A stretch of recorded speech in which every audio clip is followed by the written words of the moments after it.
Vous vous sentez fatigué, vous sortir de votre lit le matin vous semble une montagne alors même que ça fait 3 heures que vous ne réussissez plus à dormir.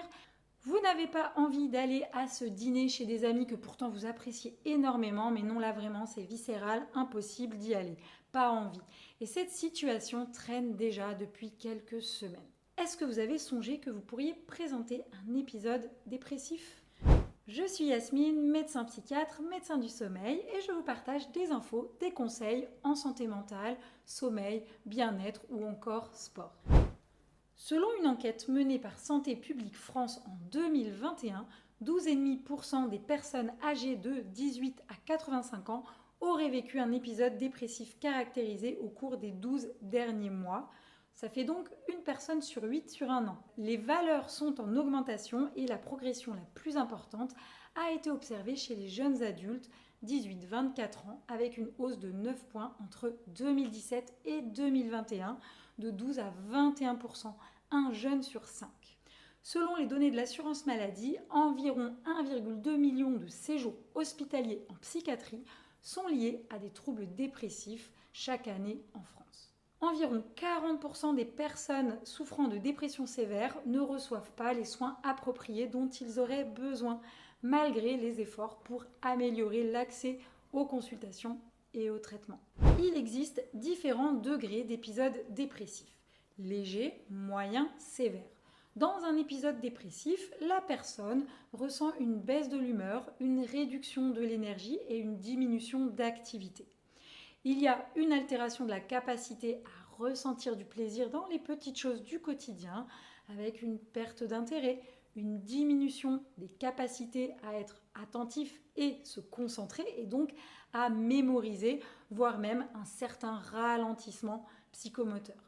C'est souvent associé à une fatigue inhabituelle avec le plus souvent des troubles du sommeil, parfois un réveil matinal précoce plusieurs heures avant l'horaire habituel de lever et il peut également y avoir une perte d'appétit. La tristesse de l'humeur est souvent accentuée le matin et ces symptômes s'accompagnent généralement d'une baisse de l'estime de soi et de la confiance en soi avec également des idées de culpabilité, de dévalorisation.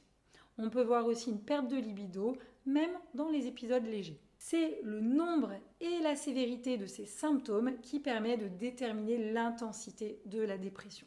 À savoir que les idées suicidaires ne font pas partie des critères diagnostiques, mais elles sont évidemment un facteur à prendre en compte pour évaluer le degré de gravité de l'épisode dépressif. Les facteurs de risque pour la dépression sont multifactoriels et souvent interconnectés. Ils incluent des éléments biologiques, psychologiques, sociaux et environnementaux qui peuvent interagir de manière complexe. Sur le plan biologique, la prédisposition génétique jouerait un rôle dans 30 à 40% des cas de dépression. Les déséquilibres hormonaux, thyroïde, œstrogène, progestérone, cortisol ont une incidence. L'inflammation chronique également joue un rôle dans la pathogénie de la dépression.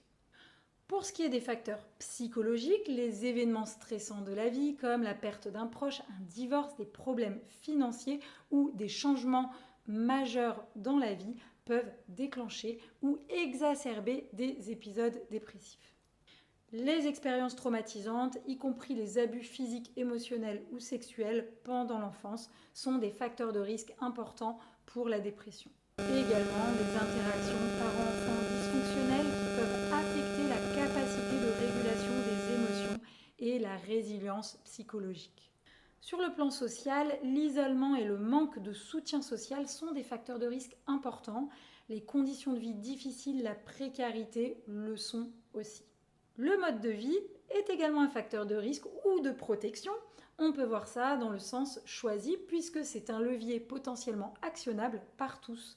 Une alimentation riche en produits ultra transformés, très gras, très sucrés et un manque d'activité physique sont associés à un risque accru de dépression. Et puis bien sûr, les consommations d'alcool, de drogue, de diverses substances contribuent à l'apparition et à l'aggravation de la dépression et diminuent même l'efficacité des traitements, qu'on parle de psychothérapie ou de médicaments. Comprendre tous ces facteurs est donc essentiel pour la prévention, le diagnostic et le traitement efficace de la dépression. Venons-en donc à la prise en charge au traitement. Les approches de traitement doivent être personnalisées pour prendre en compte les spécificités de chaque personne. Ce sera tout à fait différent en fonction du degré léger, modéré ou sévère de la dépression et puis en fonction des causes et de la situation.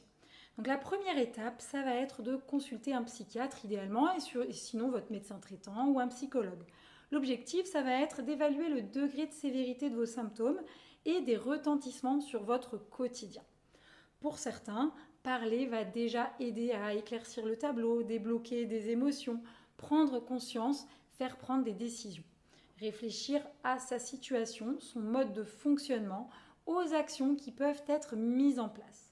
Pour certains, on pourra aller plus loin et parfois ce sera nécessaire de proposer un accompagnement en psychothérapie. Il en existe différentes sortes qui seront plus ou moins pertinentes en fonction de votre situation. Et où on pourra proposer une béquille médicamenteuse. Dans certains cas, elle est indispensable pour se sortir d'une certaine forme d'immobilisme telle que décrite au début de cette vidéo dans les symptômes. Dans ce cas-là, ce sont souvent les antidépresseurs, le traitement de référence. Aujourd'hui, on a également de plus en plus de preuves scientifiques pour dire que l'alimentation, l'activité physique, le sommeil, la gestion du stress et l'entretien de ces liens sociaux sont des facteurs primordiaux de la bonne santé mentale. Alors bien sûr, cette vidéo est un franc résumé et je vous invite maintenant à me poser toutes les questions complémentaires auxquelles vous aimeriez que je puisse répondre. J'espère que ça vous a intéressé et n'oubliez pas de vous abonner pour ne pas manquer les prochaines vidéos. À très bientôt.